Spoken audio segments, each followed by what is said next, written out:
De 1946 até 1951, o governo sueco, com financiamento dos fabricantes de açúcar e chocolate, realizou um dos experimentos mais perturbadores sobre os efeitos do açúcar nos dentes de uma pessoa.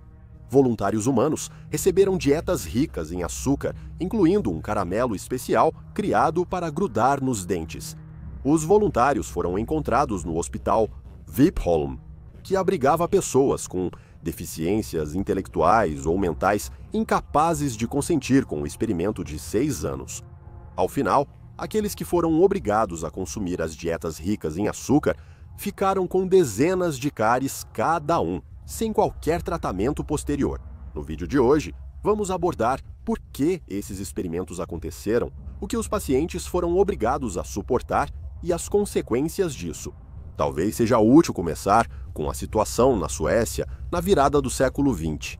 Muito pouco se sabia sobre as causas de doenças dentárias como cáries, e na Suécia, as taxas dessas doenças eram surpreendentemente altas.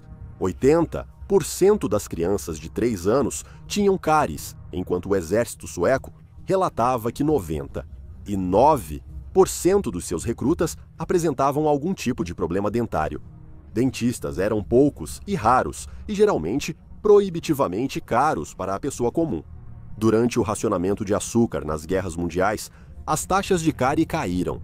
Também foi observado que crianças em orfanatos, sem acesso a dietas ricas em açúcar, não sofriam das mesmas taxas de doenças dentárias.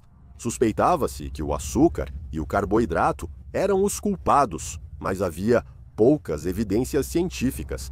O impulso para realizar a pesquisa veio como parte de reformas sociais mais amplas implementadas pelo governo social-democrata sueco.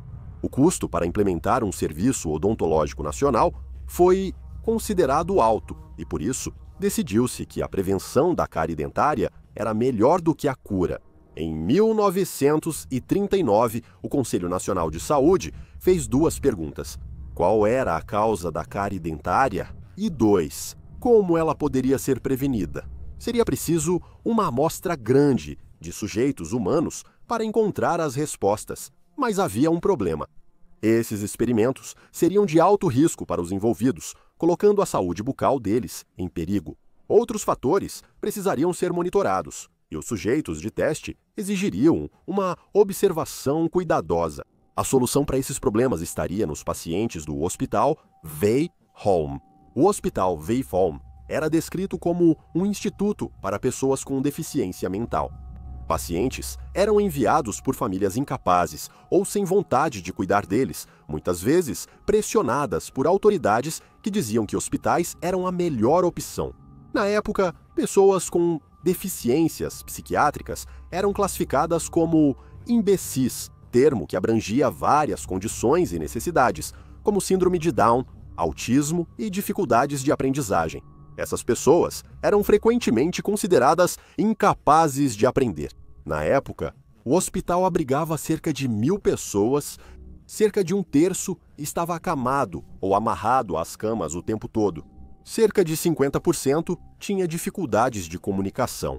A maioria dos pacientes passaria o resto da vida no hospital, muitas vezes sem qualquer contato com suas famílias. Foi dessa população de pessoas esquecidas, desconsideradas e desumanizadas que os sujeitos de teste foram selecionados. O homem responsável pelo hospital, Dr. Hugo Frodeberg, recebeu os cientistas de braços abertos para que experimentassem em seus pacientes. É justo dizer que Frodeberg tinha uma visão negativa daqueles sob seus cuidados. Ele classificava seus pacientes em uma escala de 0 a 6 quanto à inteligência, frequentemente se referindo a eles como se fossem animais. Na época, ele foi citado dizendo que o material de estudo, ou seja, os pacientes, eram únicos, pois os mais incapazes não sentiam dor, mesmo que alguém encostasse um fósforo aceso em seus lábios. Dos 1.000 pacientes, 633 foram escolhidos por aparente aceitação, mas os resultados publicados usaram dados de 436. 2/3 dos participantes eram homens, com média de 30 anos. No entanto, havia várias crianças inscritas no estudo Com idades a partir de 6 anos, os pacientes não consentiram com o experimento de nenhuma forma. Os selecionados não podiam apresentar sinais de tuberculose e precisavam ter pelo menos 10 dentes em vários estados de saúde. O experimento iniciou em 1946, com participantes involuntários recebendo, no primeiro ano, dieta equilibrada e suplementos vitamínicos. Nesta etapa, diversos membros da equipe hospitalar participaram. Esperava-se que uma dieta assim revertesse os efeitos da deterioração já existente. Embora não tenha revertido os efeitos, houve poucos danos adicionais aos dentes do paciente. Pacientes que antes eram mal alimentados saíram do primeiro ano mais saudáveis do que há muito tempo. Embora esse aumento na saúde logo fosse compensado, nos 2 anos seguintes, os participantes involuntários foram separados em grupos. Um grupo continuaria a comer uma dieta normal, servindo como controle. Outros receberiam apenas alimentos ricos em açúcar. Por exemplo, um grupo recebia uma solução de sacarose em cada refeição. Um grupo comia chocolate diariamente e outro caramelos todos os dias. 2 grupos ganharam caramelos toffee. Um recebia 8 comuns por dia, o outro algo muito mais perturbador. Os fabricantes envolvidos foram instruídos a produzir o pior caramelo toffee imaginável. O objetivo era criar um caramelo toffee que fosse incrivelmente difícil de desgrudar dos dentes, que fosse maior do que os caramelos toffee comuns e que exigisse mais mastigação.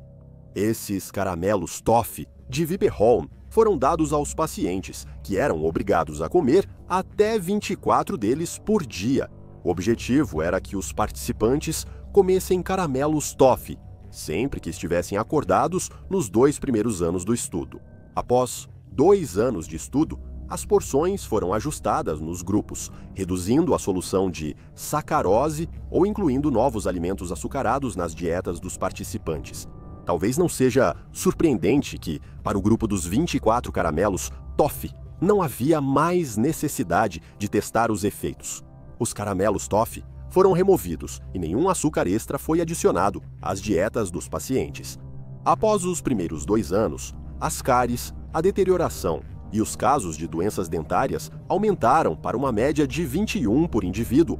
Resumindo, cerca de 50 pacientes desse grupo tiveram os dentes totalmente destruídos. Em 1947, durante os experimentos, os códigos de Nuremberg foram aprovados. Estes eram princípios éticos consagrados no direito internacional, após os julgamentos dos médicos nazistas que realizaram experimentos horrendos em prisioneiros não voluntários, principalmente judeus, eslavos e ciganos. Agora, qualquer experimento em humanos exige consentimento voluntário e informado. Esse era o primeiro dos 10 pontos que formavam o código, incluindo que tais experimentos precisavam ser para o bem da humanidade, que todo dano físico e emocional fosse minimizado ao máximo possível e que os experimentos deveriam ser interrompidos se houvesse risco de lesão ou morte para os participantes. E ainda assim, não houve nenhuma alteração nos experimentos de Vipeholm à luz dos novos padrões de pesquisa ética e humana. O experimento seguiu com dietas aos participantes semelhantes à média de uma família sueco. Ao final do experimento, nada foi feito para remediar os danos causados aos dentes dos pacientes. Foi descartado que os pacientes recusaram esse tratamento. Como citado antes, o estudo teve financiamento parcial da Associação Sueca de Fabricantes de Chocolate, Confeitaria e Biscoitos. Foram fornecidas cerca de 60 mil libras de confeitos durante o estudo, incluindo o famoso caramelo feito para grudar nos dentes. Como você pode imaginar, os pacientes frequentemente se cansavam dos mesmos chocolates e, por isso, novos sabores eram desenvolvidos e oferecidos aos sujeitos involuntários.